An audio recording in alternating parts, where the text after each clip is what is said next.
आज अपन आगे की बाकी चर्चा करेंगे। क्वेश्चन संख्या 125। क्वेश्चन संख्या 125। देखिए आप, यानी किसके बारे में बात करेंगे? मुर्शिद कुली खां। मुर्शिद कुली खां ने बंगाल के आर्थिक सुधार हेतु निम्न में से कौन सा कार्य नहीं किया? तो पहला है, उसने सभी जागीरी भूमि को राज्य के अधीन कर लिया, तो ये बिल्कुल इसमें सही है। उसने नवीन भू राजस्व का निर्धारण किया, ये भी सही लग रहा है। सी में देखो, उसने ठेके पर लगान की वसूली व्यवस्था यानी जिसे कहते इजारेदारी प्रथा प्रचलित की थी। डी देखो, उसने रेतवाड़ी बंदोबस्त के स्थान पर मालवाड़ी व्यवस्था लागू की थी। तो उसमें से जो गलत है वो आपको छांटना है, सोचो उसमें से क्या होगा। देखो पहला एकदम सही है, उसने सभी जागीर भूमि को राज्य के अधीन कर लिया। दूसरा है, उसने नवीन भू राजस्व का निर्धारण किया, ये भी सही है। उसने ठेके पर लगान वसूली की व्यवस्था भी शुरू की, जिसे इजारेदारी प्रथा भी कहते हैं। तो तीनों इसमें सही है, लेकिन ये डी है ना आपका, देखो ये इसमें गलत है। कौन सा? ये डी। अगला क्वेश्चन देखो, थोड़ा सा उसको बड़ा कर लेता हूँ। अगला क्वेश्चन देखिए, 126 नंबर का क्वेश्चन क्या कहता है कि बंगाल का कौन सा नवाब अपनी न्यायप्रियता हेतु प्रसिद्ध था? सुजाउद्दीन ताग, सिराजुद्दौला ताग, अलीवर्दी खां और सरफराज कौन था इसमें से जो न्याय व्यवस्था हेतु बहुत ही प्रसिद्ध था? तो इसमें आ जाएगा आपका पहला ही सुजाउद्दीन। अगला क्वेश्चन 127 नंबर का क्वेश्चन है कि जयपुर की स्थापना राजा जय सिंह द्वारा कब की गई? ये बहुत ही इजी क्वेश्चन है, ये कब की थी? 1727 में। अगला क्वेश्चन है 128 नंबर का, बसीन की संधि किसकी हानि हुई थी? यानी जब बसीन की संधि हुई तो हानि किसकी हुई थी? पुर्तगालियों की, सिखों की, राजपूतों की, मराठों की? तो बताइए इसमें से क्या आएगा 128 नंबर में? तो इसमें मराठों की हानि हुई थी। अगला क्वेश्चन देखो, अगला क्वेश्चन देखो क्या है कि 129 नंबर का क्वेश्चन ऊपर कर देता हूं। गुरुमुखी लिपि का आविष्कार किससे माना जाता है? यानी गुरु लिपि का आविष्कार किसने किया? गुरु नानक ने, गुरु अंगद ने, गुरु गोविंद सिंह ने, गुरु अर्जुन देव ने? सोचो इसमें से कौन सा आएगा? तो इसमें होगा आपका गुरु अंगद, उसने गुरु लिपि का आविष्कार किया था। अगला क्वेश्चन 130 नंबर का क्वेश्चन है कि जाट जाति का अफलातून या प्लेटो किसे कहा जाता है? बदन सिंह को, राजा राम को, मोहन सिंह को या सूरजमल को? ये भी आसान क्वेश्चन है, इसमें आ जाएगा आपका सूरजमल, जो भरतपुर का शासक था ये। तो ये अफलातून या जाटों का प्लेटो भी कहा जाता है। अगला क्वेश्चन है 131 नंबर का, प्लासी का युद्ध निम्नलिखित में से किस नदी के तट पर हुआ था? हुगली पर हुआ था, कोसी पर हुआ था, भागीरथी पर हुआ था, गंगा पर? तो सोचो इसमें से क्या आएगा? इसमें आ जाएगा भागीरथी के किनारे पर हुआ था। अगला क्वेश्चन आपको देखो 132 नंबर का क्वेश्चन क्या कह रहा है, देखो ध्यान से देखिए। किस मुगल शासक ने मराठों को सर्वप्रथम उमरा वर्ग में शामिल किया? किस मुगल शासक ने मराठों को उमरा वर्ग में शामिल किया था? जहांगीर ने, अकबर ने, शाहजहां ने, औरंगजेब में? तो इसमें कौन सा आएगा? सोच के बताओ। इसमें आ जाएगा जहांगीर उमरा वर्ग में शामिल किया था किसको? मराठों को। अगला 133 नंबर का क्वेश्चन है, सर्वप्रथम मुगलों से मान्यता प्राप्त करने वाला मराठा शासक कौन था? शाहू था, शिवाजी था, राजाराम था, संभाजी था? कि मुगलों से मान्यता प्राप्त करने वाला मराठा शासक कौन होगा? तो सोच के बताओ इसमें से क्या आएगा? तो इसमें आ जाएगा शाहू, जिसने मुगलों से मान्यता प्राप्त की थी। अगला क्वेश्चन है 134 नंबर का, शिवाजी की कौन सी पत्नी उनके साथ सती हो गई थी? कि शिवाजी कौन सी पत्नी थी उनके साथ सती हो गई? पुतली बाई थी, और ये पुतली बाई थी, उसकी माँ थी राजसबाई थी, जीजाबाई थी, ताराबाई थी? तो बताओ उसमें से क्या आएगा? तो इसमें देखो, सॉरी, इसमें शिवाजी की कौन सी पत्नी उनके साथ सती हो गई थी? पुतली बाई। इसमें आपका 134 में क्या आ जाएगा? ए आ जाएगा ना। इसमें मैंने थोड़ा सा गलत बोल दिया यहाँ पर, कि पुतली बाई है वो सती हो गई थी, इसकी पत्नी थी। अब देखो आगे का क्वेश्चन की अगर बात करें, जीजाबाई तो क्या है कि शिवाजी का माँ का नाम था। अगला क्वेश्चन देखो आप, 135 नंबर का क्वेश्चन। किस सिख गुरु को सिखों को लड़ाकू जाति बनाने का श्रेय दिया जाता है? यानी किस सिख गुरु को सिखों को लड़ाकू जाति बनाने का श्रेय दिया जाता है? अर्जुन देव को, बंदा बहादुर को, हर राय को या हर गोविंद सिंह को? तो 135 में क्या आएगा बताइए। इसमें हर गोविंद को ही माना जाता है। सिखों को लड़ाकू जाति बनाने का उन्होंने हथियार उठा लिए थे, ठीक है ना। तो लड़ाकू जाति बनाने का श्रेय हर गोविंद को ही दिया जाता है। अगला क्वेश्चन है आपके लिए 136वां नंबर। शिवाजी ने किस प्रांत से कभी भी चौथ या स्वदेश मुखी नहीं वसूला था? अवध से, बंगाल से, जोधपुर से, अजमेर से? तो सोचो इसमें से क्या आएगा। अजमेर, इसमें जोधपुर आ जाएगा ना। चौथ और स्वदेश मुखी यहाँ से कभी नहीं वसूला था। अगला 37 नंबर का क्वेश्चन है देखो। किस मराठा शासक के संबंध में किसी अंग्रेज ने कहा था कि वे मराठों का अंतिम बुद्धिमत्ता यानी बुद्धिमत्तापूर्ण प्रशासक था? कि किस मराठा शासक के संबंध में किस अंग्रेजों ने कहा कि वे मराठों का अंतिम यानी बुद्धिमत्तापूर्ण सा प्रशासक था? तो इसमें हमेशा नाना फडणवीस को ही बारे में पूछा जाता है। ये क्वेश्चन बहुत ही इजी है। अगला क्वेश्चन देखो, बहुत ही अच्छा क्वेश्चन है। इसमें से देखो हर बार एग्जामों में पूछा जाता है। अष्टप्रधान व्यवस्था थी ना शिवाजी की, उसमें मिलान करना है आपको ना, सूची फर्स्ट से सूची सेकंड से। बहुत ही शानदार क्वेश्चन है। इसमें से निश्चित रूप से एक क्वेश्चन एग्जाम में पूछा ही जाता है। अब देखो मजूमदार या उसको कहते हैं अमात्य, ये वित्त मंत्री होता है। नंबर 4 आ जाएगा इसमें, ठीक है ना। अब देखो वाक्यानविश, वाक्यानविश में मिलान करो, क्या आएगा। विदेश मंत्री आएगा, धार्मिक मामलों का प्रमुख, गुप्तचर, डाक विभाग या शाही पत्राचार इसमें आएगा। कौन सा नंबर का क्वेश्चन है ये? मिलान वाला आपका 138 नंबर का क्वेश्चन है। तो बताओ उसमें क्या आएगा। इसमें देखो आपका यानी वाक्यान्वेष मतलब गुप्तचर तथा डाक प्रमुख होता है इसमें, ठीक है ना। अगला देखो यानी चिटनीस, चिटनीस में मिलान करो। इसमें आ जाएगा आपका चिटनीस है वो आ जाएगा शाही पत्राचार, ठीक है ना। क्या आएगा? शाही पत्राचार आ जाएगा ना इसमें। और अगला देखो दबीर या सुमंत, ये विदेशी से संबंधित है। 3 नंबर आ जाएगा इसमें, विदेशी मंत्री। अब देखो अगला है पंडित राव। पंडित राव एक लास्ट में बचा है, तो ये धार्मिक में आ जाएगा। तो देखो अपन ने पहला मिलाया 4 से, देखो 4 इसमें भी है, 4 इसमें भी है। अगला वाक्यान्विश अपन किससे मिलाया है? वाक्यान्विश अपन 2 नंबर मिलाया है ना। तो 2 नंबर है गुप्तचर डाक व्यवस्था वाक्यान्विश। तो इसमें देखो 2 नंबर देखो बी में भी है, और कहीं 2 नंबर इसमें है, लेकिन इसमें 4 नहीं है डी के अंदर। तो इसमें आपका 2 नंबर ही आ जाएगा। चिटनिवेश का मतलब है देखो ये अपन मिले है ना 1 नंबर से। चिटनिवेश 1 नंबर शाही पत्राचार का प्रमुख, ठीक है ना। और दबीर या सुमंत ही अपन विदेश से मिलाया था, विदेश मंत्री से। तो 3 नंबर आ गया डी में। 5वां पंडित राव है अपना धार्मिक मिलाया, तो 5वां देखो ये रहा। तो इस तरह ये क्या है कि पहला ही इसमें ऑप्शन है आ जाएगा। एक बार देखो पुनः देख मिलान कर सकते हैं। देखो मजूमदार अमात्य होता था, ये बहुत ही अच्छा क्वेश्चन है, इसलिए आपको दोबारा यहाँ मिलान कर रहा हूँ मैं। कि अमात्य मतलब है वित्त मंत्री। वाक्यान्विश मतलब क्या है? यानी वाक्यान्विश ये इसमें आ जाएगा आपका 2 नंबर, यानी गुप्तचर डाक का प्रमुख। यानी चटनीस का मतलब क्या है? शाही पत्राचार का प्रमुख, ठीक है। दबिंद या सुमंत होता है विदेश मंत्री 3 नंबर, और पंडित राव है धार्मिक। तो इसमें आपका पहला ही ऑप्शन आ जाएगा इसमें ना। इसको आप ढंग से और वीडियो रोक करके देख सकते हो आप।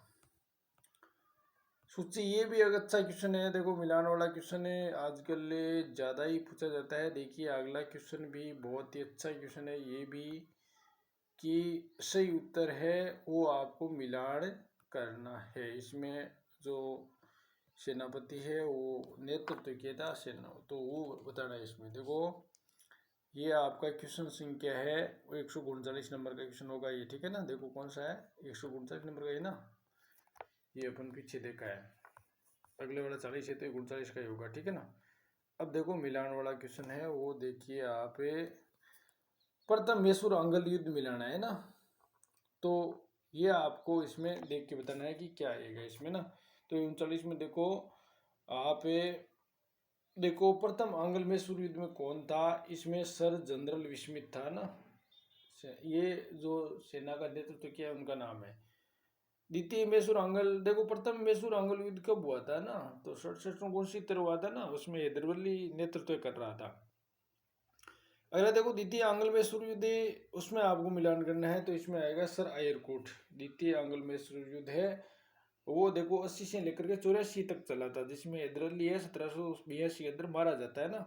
तो द्वितीय आंग्ल मैसूर आंग्ल युद्ध का जो सेनापति कर रहा था सर आयरकोट, ठीक है ना। और तृतीय सी में देखो तृतीय आंग्ल मैसूर युद्ध, उसमें कौन था, उसमें देखो जनरल मिडोस था। तृतीय आंग्ल मैसूर युद्ध 1790 ये 92 के बीच में चला था, ठीक है ना। जनरल मिडोस है वो उसका नेतृत्व तृतीय आंग्ल मैसूर युद्ध का नेतृत्व कर रहा था। चतुर्थ आंग्ल मैसूर युद्ध की बात करें तो देखो उस वह है आपका लास्ट में 2 नंबर बच्चा ना, ये जनरल स्टुअर्ट। यानी जैसे चतुर्थ आंग्ल मैसूर युद्ध है वो 1799 में हुआ था, इसमें टीपू सुल्तान मारा जाता है ना। तो इसके साथ ही मैसूर है पूरी तरह से अंग्रेज यहाँ पर अधिकार कर लेते हैं। तो ये हुआ था। अब देखो इसमें कौन सा आएगा, ठीक है ना, कि पहला अपन 3 से मिलेगा, तो 3 देखो ये रहा, नीचे वाले में डी में भी 3 है लेकिन 3 इसमें भी है। आगे मिलो द्वितीय मैसूर आंग्ल युद्ध किससे मिला, 1 नंबर से, तो 1 नंबर इसमें भी है। अब देखो इसमें भी है और इसमें भी है, तो यहाँ अब भी अपना दोनों ऑप्शन पर जा रहा है। तो तृतीय आंग्ल मैसूर युद्ध देखो ये किसी मिले अपन 4 नंबर से, तो देखो 4 नंबर इसी में है केवल, है ना।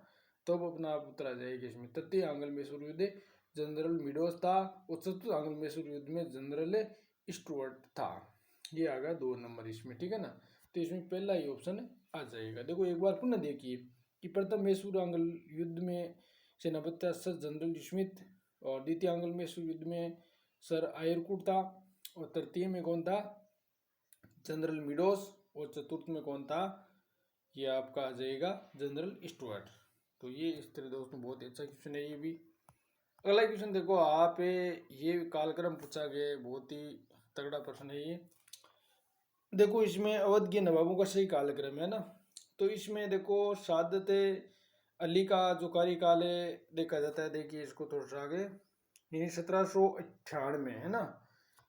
सादत अली का 1798, और वजीर अली का 1797 तक, और वाजिद अली शाह का 1847 और सादत खां का 1722 से लेकर 1739। तो उसमें आपको कालक्रम में रूप में उसको व्यवस्थित करना है। तो ये आपके लिए भी अच्छा क्वेश्चन है ये। देखो इसमें क्या उत्तर आएगा, तो देखो कालक्रम में पहले 1722 आएगा, है ना, 4 नंबर आ जाएगा ना इसमें, तो 1722 आ जाएगा। फिर देखो इसमें क्या आएगा, 97 है ना, 1797, तो इसमें 2 नंबर आ जाएगा। तो देखो 4 ये रहा, 2 ये रहा।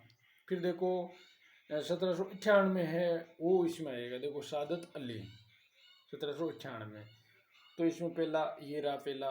फिर देखो वाजिद अली शाह 1847 तो लास्ट में ये आ जाएगा ना, तो इसका मतलब बी आंसर हो जाएगा। देखो एक बार अपने देखिए कि सादत अली का 1722, तो पहला ये आ जाएगा। फिर दूसरा देखो वजीर अली 1797 98 लगभग, तो ये 2 नंबर आ जाएगा। फिर देखो 1 नंबर आएगा इसमें 1798 आएगा सादत अली, और फिर 3 नंबर आपको वाजिद अली शाह है 1847 या 56, तो ये इस तरह आ जाएगा कालक्रम के अनुसार। अगला क्वेश्चन बहुत ही अच्छा है, देखो 141 नंबर का क्वेश्चन है। निम्न में से कौन सा मराठा वंशज पेशवा को अपनी स्वामी मानते थे, है ना, तो वो आपको इसमें से छांटना है कौन सा आएगा। सिंधिया भोसले, भोसले गायकवाड़, सिंधिया गायकवाड़ या सिंधिया होलकर, तो बताओ इसमें से कौन सा आएगा। इसमें आएगा सिंधिया होलकर है, वो क्या है, मराठा वंश पेशवा को अपना स्वामी मानते थे। मराठा वंशज थे, पेशवा को क्या मानते थे, स्वामी मानते थे, यानी सिंधिया और होलकर। अगला क्वेश्चन है, मराठा प्रशासन की सबसे छोटी इकाई जो गांव से कर संग्रहण का कार्य करती थी, तो इसमें सीधा सा उत्तर है पाटिल आ जाएगा इसमें, है ना। कौन सा नंबर का क्वेश्चन है ये, 142 नंबर का। अगला क्वेश्चन देखो, 143 नंबर का क्वेश्चन क्या कहता है, शिवाजी की अंतिम विजय कौन सी थी? जावली ताक, तोरण ताक, कोल्हापुर। देखो इसमें तोरण हो नहीं सकता, ये तो शुरुआत में आप 1646 में जीता था, ये भी नहीं हो सकता, जिंजी या जावली में से होगा। तो देखिए इसमें से बताइए, आप सोचिए इसमें से कौन सा होगा। तो इसमें आ जाएगा जिंजी का किला। अगला देखो, 144 नंबर का क्वेश्चन देखो, थोड़ा बड़ा कर देता हूँ ताकि दिखने में दिक्कत नहीं हो। ये लो देखो, 144 नंबर का क्वेश्चन क्या है, श्रीरंगपट्टनम में स्वतंत्रता का वर्ष किसने बोया, यानी किसने लगाया था? अली हैदर ने, टीपू सुल्तान ने, चिक्का कृष्ण राज ने, देवराज ने। तो इसमें आंसर आ जाएगा आपका टिप्पू सुल्तान ने स्वतंत्रता का वृक्ष बोया था। काफी वीर शासक था, हैदर अली का पुत्र था ये। और दो ही उन्होंने मैसूर युद्ध देखा जाए तो देखो 92 में अंग्रेजों को लगभग उन्होंने पराजित सा कर दिया था, और फिर वो खुद 1799 में ये मारा जाता है। अगला देखो, दारा सिकों ने किस सिख के गुरु को मुगल शहजादियों से वैवाहिक संबंध स्थापित करने हेतु आमंत्रित किया? दारा सिकों ने किस सिख गुरुओं को मुगल शहजादियों से, ये जो मुगलों की जो शहजादियां थी ना, उससे विवाह करने के लिए तो आमंत्रित किया? गुरु गोविंद सिंह को, हरराय को, हरिकृष्ण को, तेग बहादुर को। बताओ इसमें से क्या आएगा? तो इसमें आएगा हरराय। हरराय को बोला कि आप मुगल जो शहजादी हैं उससे शादी करो। अगला क्वेश्चन है 146। देखो 46 नंबर का क्वेश्चन क्या कह रहा है, मैं यानी मैसूर राज्य के बारे में कौन सा कथन असत्य है ना? असत्य छांटना है, सही है उनको नहीं छांटना, असत्य के बारे में छांटना है 46 नंबर में क्वेश्चन में। अब देखो, पहला चतुर्थांगल मैसूर युद्ध के बाद अंग्रेजों ने मैसूर के एक बड़े भाग पर कब्जा कर लिया, ये बिल्कुल राइट है इसमें, ठीक है ना।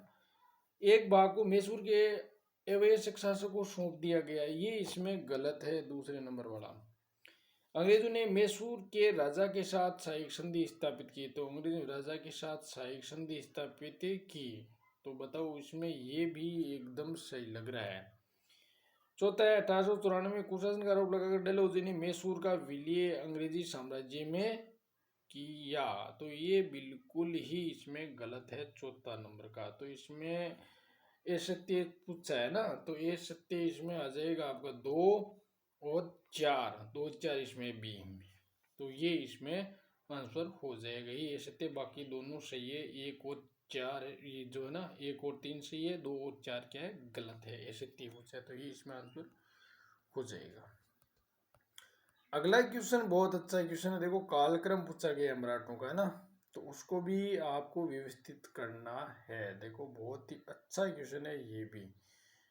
कालक्रम में देखिए, यानी बाजीराव प्रथम की अगर बात करें तो देखो 1720 हूँ 40 तक बाजीराव प्रथम की बात करें, बालाजी बाजीराव 1740 हूँ 61 तक है, माधवराव की बात करें तो 1761 में 72 तक है, माधव नारायण की बात करें 74 लेर 96 तक है, और बालाजी विश्वनाथ की बात करें तो 1713 लेर 1720 तक है, और नारायण राव की बात करें तो 1772 से लेकर 73 तक। अब उनको पहले कौन सा आएगा, तो पहला आएगा आपका 1713, ठीक है ना, बालाजी विश्वनाथ।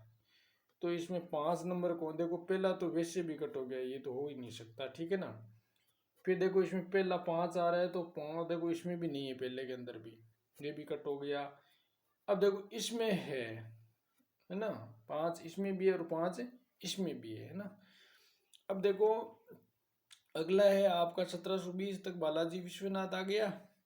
अब 20 के बाद में देखो कौन सा आएगा, आपका फर्स्ट आएगा बाजीराव प्रथम, देखो 20 से लेकर के ये जो है ना 40 ये आ जाएगी, तो देखो फर्स्ट ही इसमें रहा, लेकिन इसमें 2 आ रहा है तो ये बिल्कुल ही कट हो जाएगी, इसमें मतलब 3 तो पहले कट हो गई, अब बचा है तो ये इसमें आंसर आएगा। देखो ये हो गया। अब देखो 2 नंबर पर क्या है, कौन आ रहा है ना, देखो ये 1740 लेर 61 तक कौन है, बालाजी बाजीराव, कौन है, बालाजी बाजीराव, और बाजी मार को 40 लेर 61 के बीच में। और फिर देखो ये आपका 3 नंबर, देखो ये माधवराव 61 लेर 72 तक, है ना, वो है माधवराव 3 नंबर पर, ठीक है ना। माधव जी बढ़िया तगड़ा काम करिए, विकसित हुई, बेहतर तक रिया है।